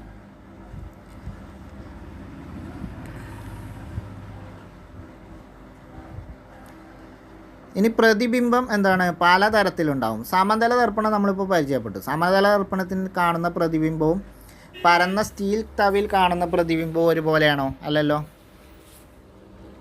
തവിയുടെ ഉൾഭാഗത്തും പുറംഭാഗത്തും ഉണ്ടാകുന്ന പ്രതിബിംബങ്ങളും വ്യത്യാസമല്ലേ. അതിൻ്റെ ഒരു കുട്ടി തവിയിൽ നോക്കുമ്പോൾ അതിൻ്റെ ഫോട്ടോ കൊടുത്തിട്ടുണ്ട്. അതേപോലെ അലങ്കാരങ്ങൾക്ക് ഉപയോഗിക്കുന്ന സിൽവർ പേപ്പറൊക്കെ ഉപയോഗിച്ചുകൊണ്ട് നമുക്കൊരു ഇത് നിർമ്മിക്കാം. എന്താണ്, ഒരു ദർപ്പണം നിർമ്മിക്കാം എന്നാണ് പറയുന്നത്. അവിടെ എന്താണ്, പരീക്ഷണങ്ങളാണ്. ഇപ്പം നമ്മളെന്താണ്, ഓരോ രീതിയിലും നമ്മൾ ചെയ്യുമ്പോൾ ഷീറ്റ് നിവർന്നതാവുമ്പോൾ പ്രതിബിംബത്തിൻ്റെ ഒരു സവിശേഷത, മുന്നോട്ട് വളക്കുമ്പോൾ ഒരു സവിശേഷത, പിന്നോട്ട് വളക്കുമ്പോൾ ഒരു സവിശേഷത, അങ്ങനെ വ്യത്യസ്ത രീതിയിൽ ചെയ്യുമ്പോൾ ഓരോ സവിശേഷതകളുണ്ടാവും. ഇനി നമുക്ക് പഠിക്കാനുള്ളതാണ് ഗോളീയ ദർപ്പണങ്ങൾ അല്ലെങ്കിൽ സ്പെറിക്കൽ മിറേഴ്സ്. വാഹനങ്ങളിലെ ദർപ്പണങ്ങളാണ് എന്ത്, ഗോളീയ ദർപ്പണങ്ങൾക്ക് ഉദാഹരണം വാഹനങ്ങളിലെ ദർപ്പണങ്ങളാണ്. 3 തരത്തിലാണ് എന്ത് ദർപ്പണങ്ങളുള്ളത്. ഒന്ന് സമതല ദർപ്പണം, പ്രതിഫലിക്കുന്ന പ്രതലം എന്താണ്, നിരപ്പായതാണ്. സമതല ദർപ്പണത്തിൻ്റെ ഉദാഹരണമാണ് നമ്മുടെ കണ്ണാടി. ഇനി കോൺവെക്സ് ദർപ്പണമുണ്ട്, പ്രതിപതിക്കുന്ന പ്രതലം പുറത്തേക്ക് വളഞ്ഞത്. അതുപോലെ കോൺകേവ് ദർപ്പണമുണ്ട്, പ്രതിപതിക്കുന്ന പ്രതലം ഉള്ളിലേക്ക് വളഞ്ഞത്. ഈ കോൺവെക്സ് ദർപ്പണത്തിന് ഉദാഹരണമാണെന്ത്, നമ്മുടെ ഈ റോഡിൻ്റെയൊക്കെ സൈഡിൽ വളവ് കാണാൻ വെക്കുന്ന കണ്ണാടി ഉണ്ടല്ലോ, അത് കോൺവെക്സ് ദർപ്പണത്തിന് ഉദാഹരണമാണ്. നമ്മളെ വളവിലൊക്കെ നമ്മൾ കണ്ടിട്ടുണ്ടാവും ഓരോ കണ്ണാടികൾ, അതെന്താണ്, കോൺവെക്സ് ദർപ്പണത്തിന് ഉദാഹരണമാണ്. അതെന്താണ്, പ്രതിപതിക്കുന്ന പ്രതലം പുറത്തേക്ക് വളഞ്ഞിട്ടായിരിക്കും, അത് നമുക്കത് കണ്ടാൽ തന്നെ അറിയാം. ഇനി കോൺകേവ് ദർപ്പണമാണെങ്കിൽ പ്രതിപതിക്കുന്ന പ്രതലം എന്താണ്, ഉള്ളിലേക്ക് വളഞ്ഞതായിരിക്കും. നമ്മളിപ്പോൾ തവിയുടെ കാര്യം പറഞ്ഞ പോലെ തവിയുടെ ഉൾഭാഗത്ത് നോക്കുമ്പോൾ നമുക്കറിയാം അങ്ങനെ ഉള്ളിലേക്ക് വളഞ്ഞതാണെന്ത്, കോൺകേവ് ദർപ്പണം.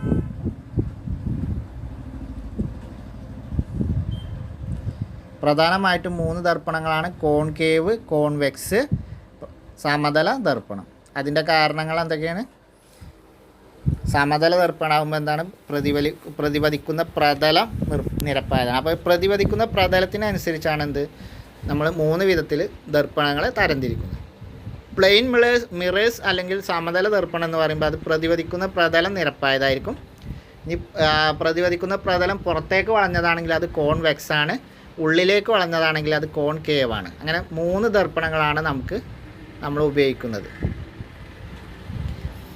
ഇനി പ്രതിബിംബം എങ്ങനെയാണ് രൂപീകരിക്കുന്നത്, പ്രതിബിംബത്തിൻ്റെ രൂപീകരണം എങ്ങനെയാണ് സാധ്യമാവുന്നത്? ഒരു കോൺകേവ് ദർപ്പണം അകലെയുള്ള വസ്തുക്കൾക്ക് അഭിമുഖമായി വെച്ചാൽ പിടിച്ചതിന് ശേഷം എന്ത് ചെയ്യുക, അതിൽ തട്ടി പ്രതിപതിച്ചു വരുന്ന പ്രകാശം ചുമരിലോ അല്ലെങ്കിൽ അടുത്തുള്ള വെള്ള സ്ക്രീനിലോ നമ്മളോട് പതിപ്പിച്ച് നോക്കാൻ പറയണം. പരീക്ഷണം ചെയ്യാൻ തന്നെയാണ്. അങ്ങനെ ചെയ്തിട്ട് പ്രതിബിംബത്തിൻ്റെ പ്രത്യേകതകൾ നിരീക്ഷിക്കാനാണ് പറഞ്ഞത്. അതുപോലെ സമതല ദർപ്പണം ഉപയോഗിച്ചും ഇതുപോലെ പരീക്ഷണം ചെയ്യാനാണ്. അപ്പോൾ സ്ക്രീനിൽ പതിപ്പിക്കാൻ കഴിയുന്ന പ്രതിബിംബത്തിന് യഥാർത്ഥ പ്രതിബിംബം എന്നാണ് പറയുന്നത്, റിയൽ ഇമേജ്. സ്ക്രീനിൽ പതിപ്പിക്കാൻ കഴിയുന്ന പ്രതിബിംബത്തെയാണ് നമ്മൾ യഥാർത്ഥ പ്രതിബിംബം അല്ലെങ്കിൽ റിയൽ ഇമേജ് എന്ന് പറയുന്നത്. ദർപ്പണത്തിൻ്റെ ഉള്ളിൽ കാണുന്നതും സ്ക്രീനിൽ പതിപ്പിക്കാൻ കഴിയാത്തതുമായ പ്രതിബിംബത്തെയാണ് നമ്മൾ മിഥ്യാപ്രതിബിംബം എന്ന് പറയുന്നത്, വെർച്വൽ ഇമേജ് എന്ന് പറയുന്നത്. കോൺകേവ് ദർപ്പണം ഉപയോഗിച്ച് യഥാർത്ഥ പ്രതിബിംബം ഉണ്ടാക്കാൻ നമുക്ക് കഴിയും. അപ്പോൾ കോൺകേവ് ദർപ്പണം ഉപയോഗിച്ചുകൊണ്ട് എന്ത് ചെയ്യാം, യഥാർത്ഥ പ്രതിബിംബം ഉണ്ടാക്കാൻ നമുക്ക് കഴിയും. Real image, virtual image. സ്ക്രീനിൽ പതിപ്പിക്കാൻ കഴിയുന്ന പ്രതിബിംബത്തെയാണ് നമ്മളെന്ത്, യഥാർത്ഥ പ്രതിബിംബം അല്ലെങ്കിൽ റിയൽ ഇമേജ് എന്ന് പറയുന്നത്. ഇനി ദർപ്പണത്തിൻ്റെ ഉള്ളിൽ കാണുന്നതും സ്ക്രീനിൽ പതിപ്പിക്കാൻ കഴിയാത്തതുമായ പ്രതിബിംബത്തെയാണ് നമ്മൾ മിഥ്യാപ്രതിബിംബം എന്ന് പറയുന്നത്. ഈ കോൺകേവ് ദർപ്പണം ഉപയോഗിച്ച് കണ്ട് നമുക്ക് എന്ത് ചെയ്യാം, യഥാർത്ഥ പ്രതിബിംബം ഉണ്ടാക്കാൻ കഴിയും. റിയൽ ഇമേജ്, വെർച്വൽ ഇമേജ് രണ്ടും നോട്ട് ചെയ്ത് വെക്കുക. ഇനി ആർക്കിമിഡീസിനെ കുറിച്ചാണ് പറയുന്നത്. പുരാതന ഗ്രീസിലെ മഹാന്മാരായ ശാസ്ത്രജ്ഞന്മാരിൽ ഒരാളായിരുന്നു ആർക്കിമിഡീസ്. അദ്ദേഹത്തിൻ്റെ ജീവിതകാലം BC 287 മുതൽ 212 വരെയായിരുന്നു. എന്നാണ് ഏകദേശം അന്ന് ആ റേഞ്ച് കാലഘട്ടമാണെന്നാണ് കരുതപ്പെടുന്നത്. ഗണിതശാസ്ത്രത്തിന് പുറമെ ഊർജ്ജശാസ്ത്രത്തിലും ജ്യോതിശാസ്ത്രത്തിലുമൊക്കെ അതുല്യമായ കണ്ടുപിടുത്തങ്ങൾ നടത്തിയ വ്യക്തിയാണ് ആര്? ആർക്കിമിഡീസ്. BC 214-212 കാലത്തിൽ റോമൻ സൈന്യം തൻ്റെ പട്ടണമായ സിറാക്കൂസിനെ ആക്രമിച്ചപ്പോൾ ആർക്കിമിഡീസ് എന്ത് ചെയ്തു? വലിയൊരു കോൺകേവ് ദർപ്പണം ഉപയോഗിച്ചുകൊണ്ട് സൂര്യരശ്മി കേന്ദ്രീകരിച്ച് ശത്രുക്കളുടെ കപ്പലുകൾ കരിച്ചു കളഞ്ഞു. അപ്പോൾ റോമൻ സൈന്യം സിറാക്കൂസ് ആക്രമിച്ചപ്പോൾ എന്ത് ചെയ്തു? കോൺകേവ് ദർപ്പണം ഉപയോഗിച്ച് സൂര്യരശ്മികളെ കേന്ദ്രീകരിച്ചുകൊണ്ട് ശത്രുക്കളുടെ കപ്പലുകൾ കരിച്ചു കളഞ്ഞ ശാസ്ത്രജ്ഞൻ ആരാണ്? ആർക്കിമിഡീസാണ്. അപ്പോൾ ആർക്കിമിഡീസിൻ്റെ പ്രത്യേകത എന്താണ്?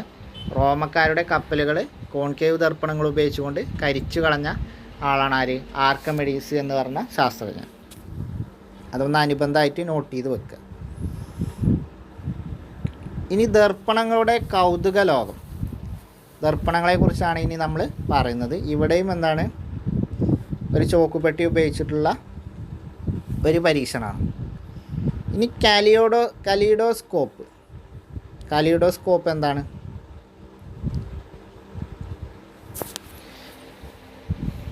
ചതുരാകൃതിയിലുള്ളതും നമ്മളോട് നിർമ്മിക്കാനാണ് കാലിഡോസ്കോപ്പ് നിർമ്മിക്കാനാണ് പറഞ്ഞത്. ചതുരാകൃതിയിലുള്ളതും തുല്യ വലിപ്പമുള്ളതുമായ 3 സമതല ദർപ്പണങ്ങൾ ചിത്രത്തിലേതുപോലെ സെല്ലോ ടോപ്പ് ഉപയോഗിച്ച് ക്രമീകരിച്ച് അതിനുള്ളിൽ കുറച്ച് വളപ്പൊട്ടുകളോ വർണ്ണക്കടലാസോ ഇട്ട ശേഷം 2 അറ്റവും ഗ്ലാസ് പേപ്പർ കൊണ്ട് ഒട്ടിച്ചിട്ട് അങ്ങനെയുള്ള ചെയ്യാനുള്ള പരീക്ഷണമാണ്. അതെന്താണ്? നമുക്കൊരു കലിഡോസ്കോപ്പ് ഉണ്ടാക്കാനാണ്.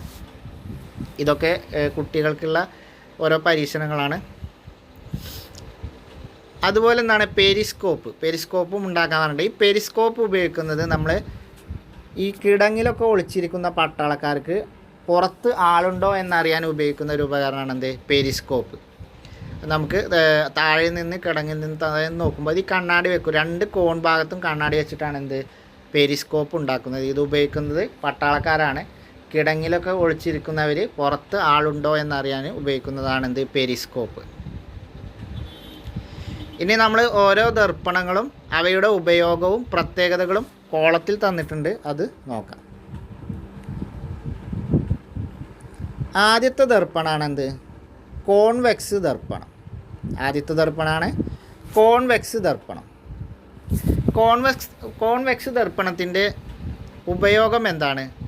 വാഹനം ഓടിക്കുമ്പോൾ ഡ്രൈവർക്ക് പിന്നിൽ നിന്നുള്ള കാഴ്ചകൾ സാധ്യമാക്കുന്നതിന് ഉള്ള ദർപ്പണമാണത് കോൺവെക്സ് ദർപ്പണം. കോൺവെക്സ് ദർപ്പണം ഉപയോഗിക്കുന്നത് എവിടെയാണ്? വാഹനം ഓടിക്കുമ്പോൾ ഡ്രൈവർക്ക് പിന്നിൽ നിന്ന് വരുന്ന വാഹനങ്ങൾക്ക് കാണാനായിട്ട് ഉപയോഗിക്കുന്ന ദർപ്പണമാണത് കോൺവെക്സ് ദർപ്പണം. അപ്പോൾ വാഹനങ്ങളിൽ ഉപയോഗിക്കുന്ന ദർപ്പണം ഏതാണ്? കോൺവെക്സ് ദർപ്പണമാണ്. കോൺവെക്സ് ദർപ്പണമാണ്. അതിൻ്റെ പ്രത്യേകത എന്താണെന്ന് പറഞ്ഞാൽ വസ്തുക്കളെ ചെറിയ പ്രതിബിംബം ലഭിക്കും, കൂടുതൽ വിസ്തൃതി ദൃശ്യമാകും. വസ്തുക്കളുടെ ചെറിയ പ്രതിബിംബം ലഭിക്കുകയും കൂടുതൽ വിസ്തൃതി ദൃശ്യമാവുകയും ചെയ്യും. നമുക്കറിയാം, വണ്ടി ഓടിച്ച് പോകുമ്പോൾ നമ്മുടെ ആ ചെറിയ ഗ്ലാസ്സിൽ ചെറുതായിട്ട് നമ്മൾ പുറകിൽ വരുന്ന വണ്ടികളുടെ ദൃശ്യം പതിയും. അതുപോലെ ഒരുപാട് റോഡിൻ്റെ വ്യൂവും കിട്ടും. അതാണെന്ത്? കോൺവെക്സ് ലെൻസിൻ്റെ പ്രത്യേകത. ഒന്നുകൂടി പറയാം. കോൺവെക്സ് ലെൻസല്ല, കോൺവെക്സ് ദർപ്പണം ഉപയോഗിക്കുന്നത് എവിടെയാണ്? വാഹനങ്ങളുടെ കണ്ണാടിയായിട്ടും സൈഡ് മിററായിട്ടാണ് ഉപയോഗിക്കുന്നത്. വാഹനം ഓടിക്കുമ്പോൾ ഡ്രൈവർക്ക് പിന്നിൽ നിന്ന് വരുന്ന വാഹനങ്ങളെ കാണാനുള്ള ദർപ്പണമാണ് റിയർ വ്യൂ മിററായിട്ട് ഉപയോഗിക്കുന്നത് കോൺവെക്സ് ദർപ്പണമാണ്. റിയർ വ്യൂ മിറർ കോൺവെക്സ് ദർപ്പണം. അതിൻ്റെ പ്രത്യേകത എന്താണ്? വസ്തുക്കളുടെ ചെറിയ പ്രതിബിംബം ലഭിക്കും, കൂടുതൽ വിസ്തൃതിയിൽ ദൃശ്യമാകും. ഇനി കോൺകേവ് ദർപ്പണമാണെങ്കിലോ, നമ്മളെ ഷേവിംഗ് മിറർ, ടോർച്ചിലെ റിഫ്ലക്ടറിലൊക്കെ ഉപയോഗിക്കുന്നത് എന്താണ്? കോൺകേവ് ദർപ്പണമാണ്. ഷേവിംഗ് മിററിലും അതുപോലെ ടോർച്ചിലെ റിഫ്ലക്ടറിലൊക്കെ ഉപയോഗിക്കുന്നത് കോൺകേവ് ദർപ്പണമാണ്. വലിയ പ്രതിബിംബം ഉണ്ടാക്കാനുള്ള കഴിവും പ്രകാശത്തെ സമാന്തരമായി പ്രതിപതിപ്പിക്കാനുള്ള കഴിവുമാണെന്ത്? കോൺകേവ് ദർപ്പണത്തിൻ്റെ പ്രത്യേകത. കോൺകേവ് ദർപ്പണത്തിൻ്റെ പ്രത്യേകത എന്താണ്? വലിയ പ്രതിബിംബം ഉണ്ടാക്കാനുള്ള കഴിവുണ്ട്, പ്രകാശത്തെ സമാന്തരമായിട്ട് പ്രതിപതിപ്പിക്കാനുള്ള കഴിവുണ്ട്. നമ്മൾ ഷേവിംഗ് മിററായിട്ടും ടോർച്ചിലെ റിഫ്ലക്ടറായിട്ടും ഉപയോഗിക്കുന്നത് കോൺകേവ് ദർപ്പണമാണ്. സമതല ദർപ്പണം അറിയാം, നമുക്ക് മുഖം നോക്കുവാൻ ഉപയോഗിക്കുന്ന കണ്ണാടിക്കായിട്ടും കാലിഡോസ്കോപ്പ് നിർമ്മിക്കുന്നതിന് ഉപയോഗിക്കും. അതിൻ്റെ കാരണം എന്താണ്? വസ്തുവിന് സമാനമായ പ്രതിബിംബം ലഭിക്കും. ആവർത്തന പ്രതിപതനം വസ്തുവിന് സമാനമായ പ്രതിബിംബവും ലഭിക്കുന്നതിന് കാരണമാവുന്നത് ഏതാണ്? സമതല ദർപ്പണത്തിലാണ്. അത് നമ്മളെന്താണ് കാലിഡോസ്കോപ്പ് ഉണ്ടാക്കാനും അതുപോലെ മുഖം നോക്കാനുള്ള കണ്ണാടിക്കായിട്ടും നിർമ്മിക്കും. ഷേവിംഗ് മിററിനും ടോർച്ചിലെ റിഫ്ലക്ടറിനും കോൺകേവ്, വാഹനങ്ങളിലെ റിയർ വ്യൂ മിററായി ഉപയോഗിക്കുന്നത് കോൺവെക്സ്. വെക്സ് മിറർ എന്ന് ആലോചിച്ചാൽ മതി. Rear view vex mirror, rear view vex mirror എന്ന് പഠിച്ചാൽ നിങ്ങൾക്കറിയാം റിയർ വ്യൂ മിററായിട്ട് ഉപയോഗിക്കുന്നത് കോൺവെക്സ് മിററാണ് എന്ന് കണക്ട് ചെയ്ത് വെക്കാം. അപ്പോൾ വളരെ പ്രധാനപ്പെട്ട ഒരു കോളാണെന്ത് ഈ മൂന്ന് ദർപ്പണങ്ങളും അവയുടെ ഉപയോഗവും അവയുടെ പ്രത്യേകതയും, അത് ഉപയോഗിക്കാനുള്ള അവയുടെ പ്രത്യേകതയും. ഇനി നമുക്കറിയാം, ഒരു പെൻസിൽ ഇതുപോലെ വെള്ളത്തിലിട്ടാൽ എന്ത് ചെയ്യും? ആ പെൻസിൽ മുറിഞ്ഞിരിക്കുന്നതായിട്ട് നമുക്ക് തോന്നും. അതുപോലെ തന്നെയാണ് എന്തെങ്കിലും നാണയം വെച്ചുള്ളൊരു പരീക്ഷണം ചെയ്യാനും പറഞ്ഞിട്ടുണ്ട്. അപ്പോൾ ഈ ഒരു പ്രതിഭാസമാണ് എന്ത്? ഇത് അപവർത്തനം എന്നുള്ള പ്രതിഭാസം കൊണ്ടാണ് നമുക്ക് ഇത് ഇങ്ങനെയുള്ളൊരു കാഴ്ച സാധ്യമാകുന്നത്. അപ്പോൾ നമുക്ക് പ്രകാശം ഒരു മാധ്യമത്തിൽ നിന്ന് മറ്റൊരു മാധ്യമത്തിലേക്ക് കടക്കുമ്പോൾ അതിൻ്റെ ദിശക്ക്, അതിൻ്റെ ഒരു പതന ദിശക്ക് ഒരു വ്യതിയാനം സംഭവിക്കും. അതിനെയാണ് നമ്മൾ അപവർത്തനം എന്ന് പറയുന്നത്. അതുകൊണ്ടാണ് നമുക്ക് എന്ത് ചെയ്യുന്നത്, ഈ പെൻസിൽ ഇങ്ങനെ വെള്ളത്തിലിട്ട് സൈഡിൽ നിന്ന് നോക്കുമ്പോൾ ആ പെൻസിൽ ഒടിഞ്ഞതായിട്ട് കാണാൻ കാരണം പ്രകാശം ആദ്യം ഏതാണ്? ആദ്യം വായുവിൽ നിന്നാണ് നേരെ വെള്ളത്തിലേക്ക് കടക്കുമ്പോൾ അതിൻ്റെ പാതക്ക് ചെറിയൊരു വ്യതിയാനം വരും. ഇതിനെയാണ് നമ്മൾ അപവർത്തനം എന്ന് പറയുന്നത്. അപ്പോൾ ഇങ്ങനെ കാണാൻ കാരണം എന്താണ്? അപവർത്തനാണ്.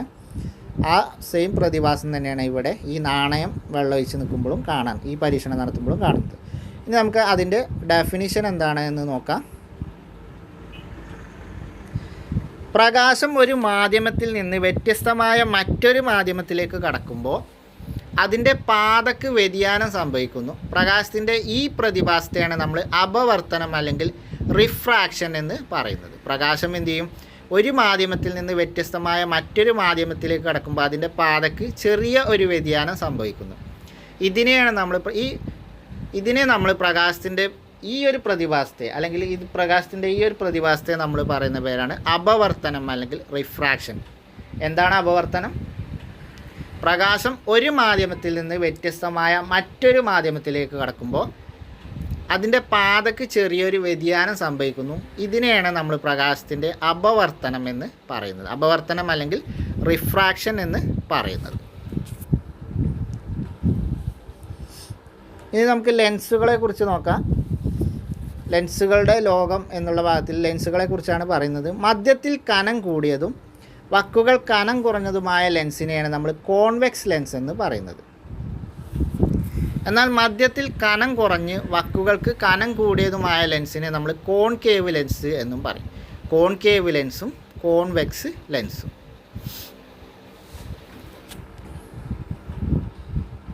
മധ്യത്തിൽ കനം കൂടിയതും വക്കുകൾ കനം കുറഞ്ഞതുമായ ലെൻസ്, ഇതിനെയാണ് നമ്മൾ എന്ത് പറയുന്നത്? കോൺവെക്സ് ലെൻസ് എന്ന് പറയുന്നത്.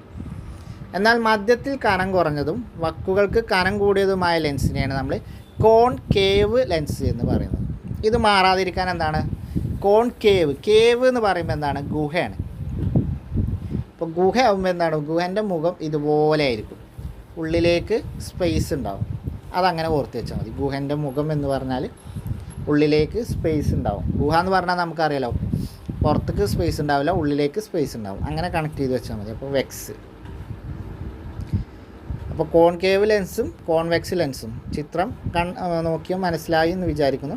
ഒന്നും കൂടി പറയാം. മധ്യത്തിൽ കനം കൂടിയതും വക്കുകൾ കനം കുറഞ്ഞതുമായ ലെൻസ്. മധ്യത്തിൽ കനം കൂടുതലും വക്കുകൾ കനം കുറഞ്ഞതുമായ ലെൻസിനെ കോൺവെക്സ് ലെൻസ് എന്ന് പറയും. ഇനി മധ്യത്തിൽ കനം കുറഞ്ഞതും വക്കുകൾക്ക് കനം കൂടിയതുമായ ലെൻസിനെ നമ്മൾ കോൺകേവ് ലെൻസ് എന്നും പറയും. ഇതിൽ ഏതെങ്കിലും ഒരു ലെൻസിൻ്റെ പ്രത്യേകതകൾ മാത്രം പഠിച്ചാൽ മതി. രണ്ടും പഠിച്ചാൽ എന്ത് ചെയ്യും? കൺഫ്യൂഷൻ ആവും. നമ്മൾ ജസ്റ്റ് കോൺവെക്സ് ആണെങ്കിൽ കോൺവെക്സ് മാത്രം പഠിക്കുക, കോൺകേവ് ആണെങ്കിൽ കോൺകേവ് മാത്രം പഠിക്കുക. അപ്പോൾ നമുക്ക് എന്ത് ചെയ്യും? കൺഫ്യൂഷൻ വരില്ല. പഠിച്ചത് നമ്മൾ താറവാക്കി പഠിച്ചാൽ മതി. ഇനി ഇവിടെ എന്താണ്? ഒരു ലെൻസ് വെച്ചുകൊണ്ട് അതിൻ്റെ പ്രതിബിംബം നോക്കുമ്പോൾ എന്താണ്? അത് തല കീഴായിട്ടാണ് എന്ത് ആ കുട്ടിക്ക് കാണുന്നത്. അതിനെക്കുറിച്ചാണ് അവിടെ പറയുന്നത്. ഇനി നമുക്ക് കോൺകേവ് ലെൻസിലാണെങ്കിലും കോൺവെക്സ് ലെൻസിലാണെങ്കിലും പ്രകാശം പതിക്കുമ്പോൾ അതിനൊരു ഉണ്ടാകുന്ന മാറ്റങ്ങൾ എന്തൊക്കെയെന്നുള്ളത് നമുക്ക് നോക്കാം.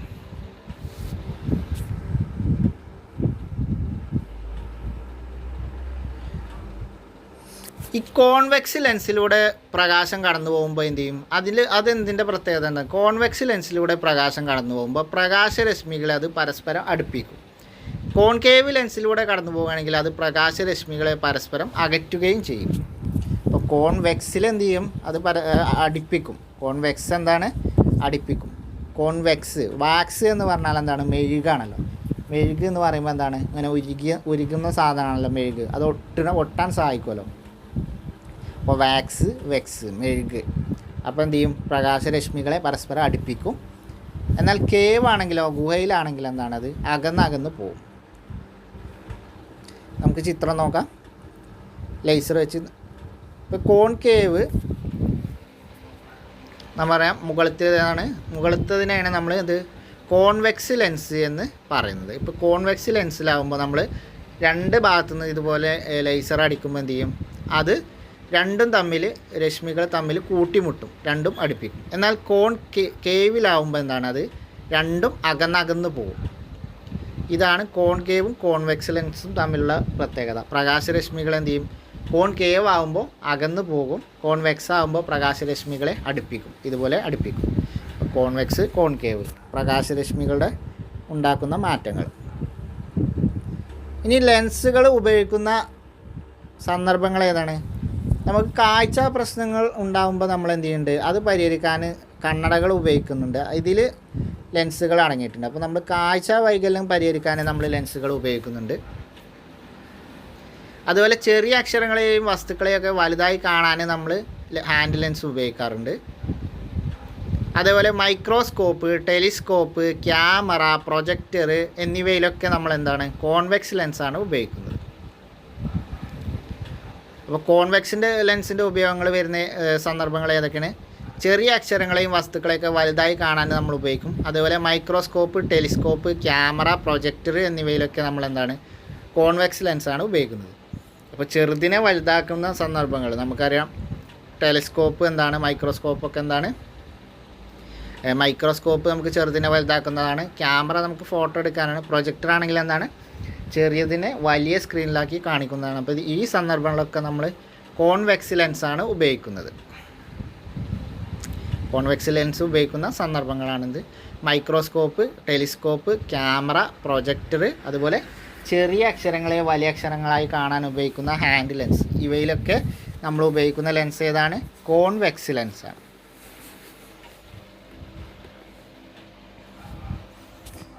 അതേപോലെ കാഴ്ച വൈകല്യങ്ങൾക്ക് ഉപയോഗിക്കുന്നു നമ്മൾ ലെൻസ് ഉപയോഗിക്കുന്നുണ്ട്. ഇനി മഴവില്ലിൻ്റെ അഴക്. ഇവിടെ മഴവില്ലിനെ കുറിച്ചാണ് പറയാനുള്ളത്. ഈ മഴവില്ല് സാധ്യമാകുന്ന പ്രതിഭാസത്തിനെ പറയുന്ന പേരാണത് പ്രകീർണനം എന്നുള്ള പ്രതിഭാസം. മഴവില്ല് സാധ്യമാകുന്നത് പ്രകാശത്തിൻ്റെ ഏത് പ്രതിഭാസം മൂലമാണെന്ന് ചോദിച്ചാൽ പ്രകീർണനം എന്നുള്ള പ്രതിഭാസം മൂലമാണ് നമുക്കെന്ത്, മഴവില്ല് കാണാൻ സാധ്യമാകുന്നത്. പ്രകീർണനം എന്ന് പറഞ്ഞാൽ പ്രകാശം അതിൻ്റെ എല്ലാ വർണ്ണങ്ങളായിട്ടും വിഘടിച്ച് പോകുന്നത്, അല്ലെ എല്ലാ വർണ്ണങ്ങളായിട്ടും പോകുന്നതിനെയാണ് പ്രകീർണനം എന്ന് പറയുന്നത്. അപ്പോൾ നമുക്ക് മഴവില്ല് കാണാൻ സാധ്യമാകുന്നത് പ്രകാശത്തിൻ്റെ പ്രകീർണനം എന്നുള്ള പ്രതിഭാസം മൂലമാണ്. പ്രകാശത്തിൻ്റെ പ്രകീർണനം എന്നുള്ള പ്രതിഭാസം മൂലമാണ് നമുക്ക് മഴവില്ല് കാണാൻ സാധിക്കുന്നത്. ഇനി നമുക്കത് നോക്കാം. സൂര്യൻ്റേത് എന്താണ്? ധവള പ്രകാശമാണ്. ധവള പ്രകാശം എന്ന് പറഞ്ഞാൽ വൈറ്റ്. സൂര്യൻ്റേത് ധവള പ്രകാശമാണ്. ഈ ധവള പ്രകാശത്തിൽ 7 വർണ്ണങ്ങൾ അടങ്ങിയിട്ടുണ്ട്. നമുക്ക് പഠിച്ചതാണ് വിബ്ജിയോർ എന്നുള്ളത്. വയലറ്റ്, ഇൻഡിഗോ, നീല, പച്ച, മഞ്ഞ, ഓറഞ്ച്, ചുവപ്പ് എന്നിവയാണെന്ത്, പ്രകാശത്തിലെ ഘടകവർണ്ണങ്ങൾ. ധവള പ്രകാശത്തിലെ ഘടകവർണ്ണങ്ങൾ ഏതാണ്? 7 വർണ്ണങ്ങളാണ്. വിബ്ജിയോർ എന്ന് നമുക്കറിയാം. വയലറ്റ്, ഇൻഡിഗോ, നീല, പച്ച, മഞ്ഞ, ഓറഞ്ച്, ചുവപ്പ്. പ്രകാശം പ്രിസത്തിലൂടെ കടത്തിവിട്ടാൽ എന്ത് ചെയ്യും? അത് ഘടകവർണ്ണങ്ങളായിട്ട് മാറും. പ്രകാശം അതിൻ്റെ ഘടകവർണ്ണങ്ങളായി മാറുന്ന പ്രതിഭാസമാണ് പ്രകീർണനം എന്ന് പറയുന്നത്, അല്ലെങ്കിൽ ഡിസ്പേർഷൻ അല്ലെങ്കിൽ പ്രകീർണനം എന്ന് പറയുന്നത്. പ്രകാശം അതിൻ്റെ ഘടകവർണ്ണമായി മാറുന്ന പ്രതിഭാസത്തെ പറയുന്ന പേരാണ് ഡിസ്പേർഷൻ അല്ലെങ്കിൽ പ്രകീർണനം. അപ്പോൾ മഴവില്ല് നമുക്ക് കാണാൻ സാധ്യമാകുന്നത് പ്രകാശത്തിൻ്റെ പ്രകീർണനം എന്നുള്ള പ്രതിഭാസം കാരണമാണ്. പ്രകാശം അതിൻ്റെ ഘടകവർണ്ണങ്ങളായി കാണുന്ന അല്ലെങ്കിൽ ഘടകവർണ്ണങ്ങളായി മാറുന്ന പ്രതിഭാസമാണെന്ത്, പ്രകീർണനം എന്ന് പറയുന്നത്. പ്രകാശം അതിൻ്റെ ഘടകവർണ്ണങ്ങളായി മാറുന്ന പ്രതിഭാസത്തെയാണ് നമ്മൾ എന്ത് പറയുന്നത്? പ്രകീർണനം എന്ന് പറയുന്നത്. ധവളപ്രകാശത്തിലെ വിവിധ വർണ്ണങ്ങൾക്ക് വ്യത്യസ്ത അളവിൽ അപവർത്തനം സംഭവിക്കുന്നത് കൊണ്ടാണ് പ്രകീർണനം ഉണ്ടാകുന്നത്. ധവളപ്രകാശത്തിലെ വിവിധ വർണ്ണങ്ങൾക്ക് വ്യത്യസ്ത അളവിൽ അപവർത്തനം സംഭവിക്കുന്നത് കൊണ്ടാണ് എന്ത്? പ്രകീർണനം ഉണ്ടാകുന്നത്. സൂര്യൻ്റേത് എന്താണ്? ധവളപ്രകാശമാണ്. അതിൽ 7 ഘടക വർണ്ണങ്ങൾ അടങ്ങിയിട്ടുണ്ട്. അവ ഏതാണ്? വിബ്ജിയോർ എന്ന് നമുക്കറിയാം. അങ്ങനെ പ്രകാശം അതിൻ്റെ ഘടകവർണ്ണങ്ങളായി മാറുന്ന പ്രതിഭാസമാണെന്ത്? പ്രകീർണനം എന്ന് പറയുന്നത്.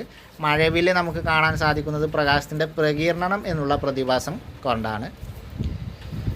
ധവളപ്രകാശത്തിൻ്റെ വിവിധ വർണ്ണങ്ങൾക്ക് വ്യത്യസ്ത അളവിലാണെന്ത്? അപവർത്തനം സംഭവിക്കുന്നത്. അങ്ങനെയാണെന്ത്? പ്രകീർണനം ഉണ്ടാകുന്നത്. ഈ പ്രകീർണനം ഉണ്ടാകാനുള്ള കാരണം എന്താണ്? ധവളപ്രകാശത്തിൻ്റെ വിവിധ വർണ്ണങ്ങൾക്ക് വ്യത്യസ്ത അളവിൽ അപവർത്തനം സംഭവിക്കുന്നതുകൊണ്ടാണ്. ധവളപ്രകാശത്തിൽ നമ്മൾ വർണ്ണങ്ങളുണ്ട് എന്ന് പറഞ്ഞാൽ ഈ വർണ്ണങ്ങൾക്ക് വ്യത്യസ്ത അളവിൽ അപവർത്തനം സംഭവിക്കുന്നത് കൊണ്ടാണ് എന്ത്? പ്രകീർണനം ഉണ്ടാകുന്നത്. അപ്പോൾ അവിടെയും സഹായിക്കുന്ന എന്താണ്? അപവർത്തനം കാരണമാണ് എന്ത്? ഇത് ഘടകവർണ്ണങ്ങളായി മാറുന്നത്. ആ മാറുന്നതാണ് എന്ത്? പ്രകീർണനം എന്ന് പറയുന്നത്, അല്ലെങ്കിൽ ഡിസ്പേഴ്ഷൻ. ഇനി ഈ വർണ്ണപ്പമ്പർ ഉണ്ടാക്കി ഇതിങ്ങനെ കറക്കിയാൽ എന്താണ്? മൊത്തം അതൊരു വൈറ്റ് ആയിട്ടാണ് നമുക്ക് കാണുക. ഇത് നമ്മൾ ആ സമയങ്ങളിൽ പഠിച്ചപ്പോൾ നമ്മൾ ചെയ്ത് പരീക്ഷിച്ച കാര്യങ്ങളാണ്. ഇനി സമതല ദർപ്പണത്തിന് ഇവിടെ ഇതിൻ്റെ പഠന പ്രവർത്തനങ്ങൾ വരുന്നൊരു കാര്യമാണ്. സമതല ദർപ്പണത്തിന് ബാധകമല്ലാത്ത കാര്യങ്ങൾ ഏതൊക്കെയാണ്? പ്രകാശത്തിന് പ്രകീർണനം ഉണ്ടാകുന്നു. സമതല ദർപ്പണത്തിൽ പ്രകാശത്തിന് പ്രകീർണനം ഉണ്ടാകുന്നുണ്ടോ? പ്രകാശത്തെ പ്രതിപതിപ്പിക്കുന്നു. പാർശ്വിക വിപര്യം ഉണ്ടാകുന്നു. മിഥ്യാപ്രതിബിംബം ഉണ്ടാകുന്നു. അപ്പോൾ ഇതിൽ തെറ്റായ കാര്യം ഓപ്ഷൻ ഡി ആണ്. മിഥ്യാപ്രതിബിംബം അല്ല സമതല ദർപ്പണത്തിൽ ഉണ്ടാകുന്നത്. യഥാർത്ഥ പ്രതിബിംബം, റിയൽ ഇമേജാണ് സമതല ദർപ്പണത്തിൽ ഉണ്ടാകുന്നത്. ബാക്കി പ്രകീർണനം ഉണ്ടാക്കുന്നുണ്ട്, പ്രകാശത്തെ പ്രതിപതിപ്പിക്കുന്നുണ്ട്, പാർശ്വിക വിപര്യവും ഉണ്ടാക്കുന്നുണ്ട്.